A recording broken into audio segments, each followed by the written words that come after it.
Tonight, you've got the campaign, the presidential campaign in full swing. President Biden finishing that star-studded fundraising swing through New York. Former President Trump, he's getting ready to make a trip to the battleground state of Wisconsin. Yes, the general election, a race Americans don't seem to want, at least a lot of them. An election putting the spotlight on so-called double haters, meaning they don't want to vote for either of the candidates of the major parties this year. You might have seen it when NBC News sent Shaq Brewster out to talk to folks about this. Watch. What do you think when you see these two options? Not great. Oh, boy. Can't say that I'm happy about either option. Oh, hell no. Why is it them two again? It happened 4 years ago. If somebody steps up to the plate other than these two, I would consider it. Okay, so what are the numbers to that? 56% of Americans do not want Mr. Trump to run again. 70% were against a second term for President Biden. All of it kind of giving the impression that some voters would take literally anybody else. Turns out, literally anybody else is running. A man literally named literally anybody else. He's an Army vet and a Texas teacher who, you see it on his driver's license, he changed his name from Dustin Eby to literally anybody else.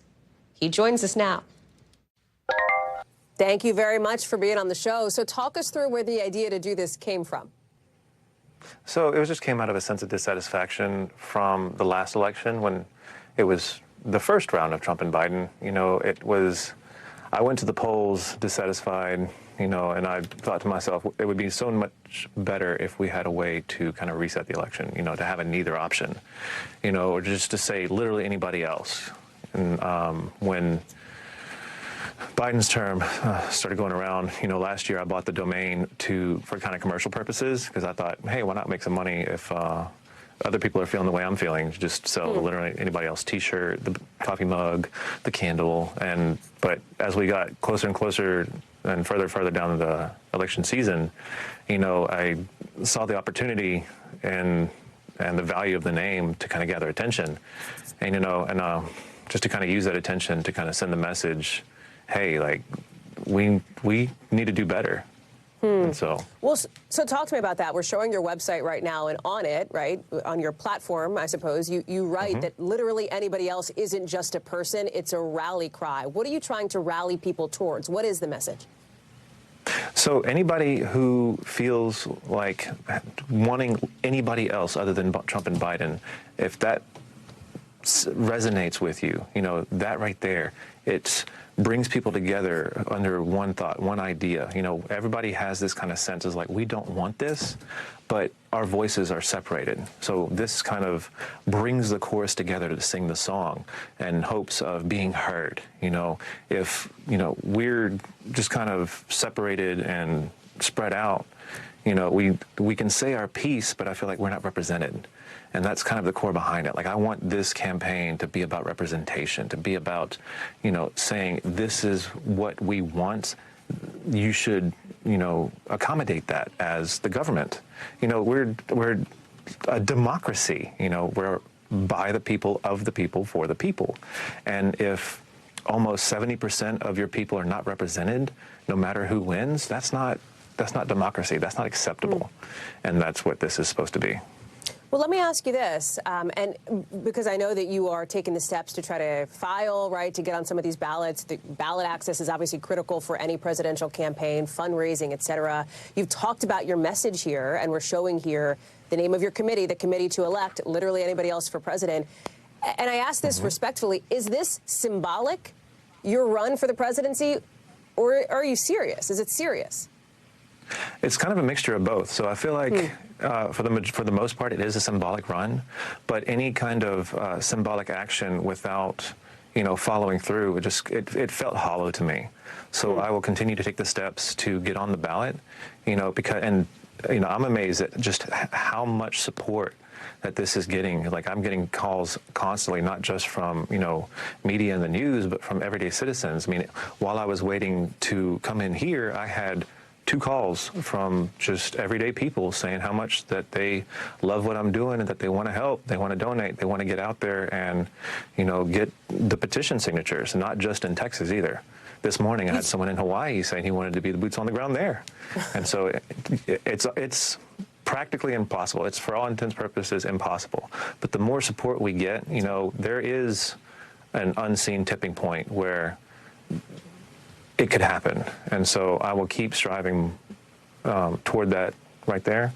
And if it happens, it happens. But at the very least, the message is sent. And it sounds like the message you're aiming, right? The message that you're aiming at are the what we call the double haters, right? The people who do not want to see Donald Trump, the people who do not want to see Joe Biden in the White House. But there are other options, right? I mean, there's a bunch of campaigns up and running that are meant to offer voters other options, looking at specifically RFK Jr., right, who we know is running, who just picked a vice presidential candidate here. Why do you think that independent campaigns have not gained more steam? If there is such an appetite, as you say, for people who don't want either of the sort of big party, main party options? Well, it's exactly what I said earlier. I mean, trying to gather these estranged voices into one candidate is quite difficult. Like, I could have never run under Dustin Eby.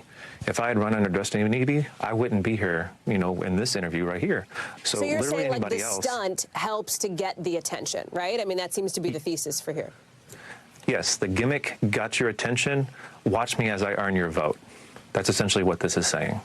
Let me ask you this. When this is all over, as you say, the core of it is being able to choose who you want the most, not who you want the least. At the core of it, if this is all, let's say this is December and you come back on the show and we're talking, and you're not the president of the United States, do you see a future in politics for you? Is it back to the classroom?